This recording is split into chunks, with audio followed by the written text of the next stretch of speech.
이 우리가 보는 겉모습하고는 되게 틀리게 감수성이 많으시고 좀 민감한 성격을 좀 갖고 나셨어요. 코미디언이라는 걸 하지만 박나래 씨의 성격하고는 어떻게 보면은 전혀 다른 이제 그런 부분일 수도 있단 말이에요. 박나래 씨가 의도나 작정을 한 게 아니고 그런 성향을 갖고 있기 때문에 그런 게 이제 나도 모르게 실수로 이렇게 표출이 된다.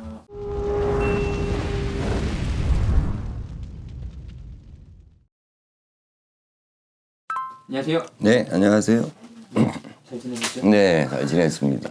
선생님 사실 이번 시간은 좀 연예인 분을 한 분 제가 사주를 한번 가져와 봤는데요. 네네네. 바로 박나래 씨를 한번 준비해봤어요. 좀 이분 사실 전에도 좀 구설이 좀 있었긴 했는데 네네네. 방송에서도 워낙 하고 계셔가지고 좀 시끄러우셨던 거는 아는데 요즘 또 방송 활동 네. 또 하셔? 네 어. 잘하고 있지만 또 앞으로 좀 어떻게 또 잘 될 것인가 혹시나 좀 조심해야 되는 거나 성향 같은 거 이게 궁금해서 한번 준비해봤습니다. 네. 선생님. 박나래 씨 같으신 분은 여기가 보니까 이제 을축생이세요. 38 되셨고. 근데 사주를 본다고 하니까는 이 우리가 보는 겉모습하고는 되게 틀리게 감수성이 많으시고, 그다음에 이제 좀 어떻게 보면은 남한테 상처도 좀 잘 받고 좀 민감한 성격을 좀 갖고 나셨어요.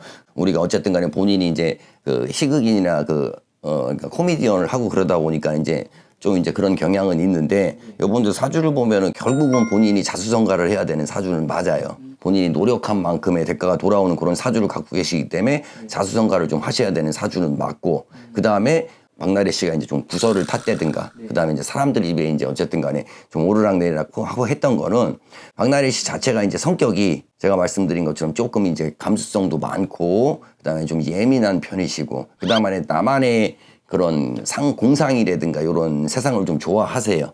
그러다 보니까 이제 그런 구설이 일어나고 뭐하고 했던 그런 시기에는 이분이 이 사주에 있는 그런 성격의 성향 같은 게 조금 좀 민감해져 있지 않을 땐가 정신적으로 그러니까 본인이 이제 조금 스트레스 많이 받고 그 다음에 이제 조금 뭐 일적으로도 뭐 바쁘셨다 보니까 스트레스를 받으실 수도 있고 그 다음에 이제 어떻게 보면은 코미디언이라는 걸 하지만 박나래 씨의 성격하고는 어떻게 보면은 전혀 다른 이제 그런 부분일 수도 있단 말이에요. 그러니까 이제 그런 거에 대한 스트레스라든가 아니면 이제 요분에 쉽게 말해서 이제 작년 이제 37 같은 경우에는 이제 또 대운이라는 운도 들어오고 하다 보니까 나한테 보이지 않는 어떤 기운들이 크게 들어오다 보니까 박나래 씨 나름대로는 굉장한 이제 좀 뭐 압박감, 스트레스 그리고 정신적인 이런 게 있다 보니까는 그런 부분에 대해서 이제 조금 표출이 좀 그런 식으로 잘못되신 것 같아. 더 재미를 주기 위해서 했지만 평소에 박나래 씨보다는 조금 이제 좀 예민하거나 이제 그런 상태다 보니까 실수 아닌 실수를 하지 않았나 싶어요. 그 다음에 이제 내가 성격적인 부분에서 좀 이제 본인이 어떻게 보면은 좀 누군가한테 얘기를 잘 못할 거란 말이에요. 근데 그런 거를 갖다가 아니면 본인이 어떤 그런 거를 치유할 수 있는 뭐 이런 상담을 좀 받아보시는 것도 좋을 것 같고. 그 다음에 이제 박나래 씨 같으신 경우는 좀 다재다능한 사주를 좀 갖고 태어나셨어요. 뭐 그러면은 악기를 다룬다든가 그렇지 않으면은 뭐 글이라든가 미술 그런 쪽으로도 좀 그러니까는 아마 연예인이 안 되셨으면 예술가로서도 좀 성장하실 수 있는 그런 사주를 좀 갖고 태어나셨어.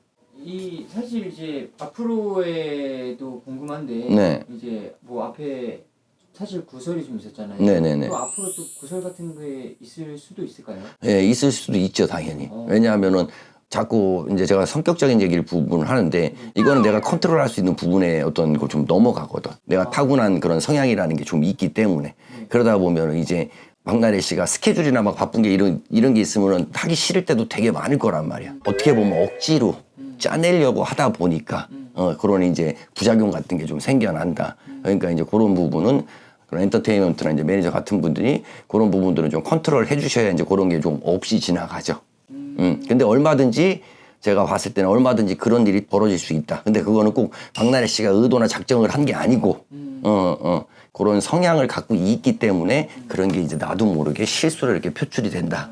그러니까 약간 오해 아닌 오해가 되겠네요. 그렇죠. 그러면은 앞으로 좀 조심해야 될 것들은 또 뭐가 있을까요? 박나래 씨가 이제 조심해야 될 것 같은 경우는 억지로 내가 모든 거를 소화하려다 그러면 그렇게 탈이 나요. 그러니까 과부하가 걸린다 그러지 우리가. 네. 어떤 사람이든 마찬가지지만 자기만의 한계라는 게 아니고 내가 소화할 수 있는 어떤 범위는 있단 말이에요.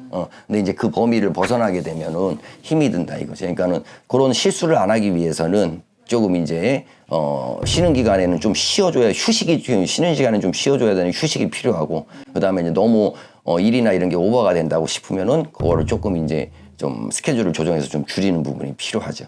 그래야 좀 길게 갈 수 있다. 오버가 되면은 또 터진다. 어쨌든 오늘은 또 이렇게 박나래 씨 사주를 좀 보게 됐는데 그래도 박나래 씨 또 이런 실수를 또 안 하셔서 대중들한테 또 좋게 오래 남으셨으면 좋겠고 또 열심히 하시는 만큼 그만한 대가가 좀 있으셨으면 좋겠습니다. 감사합니다. 네, 감사합니다.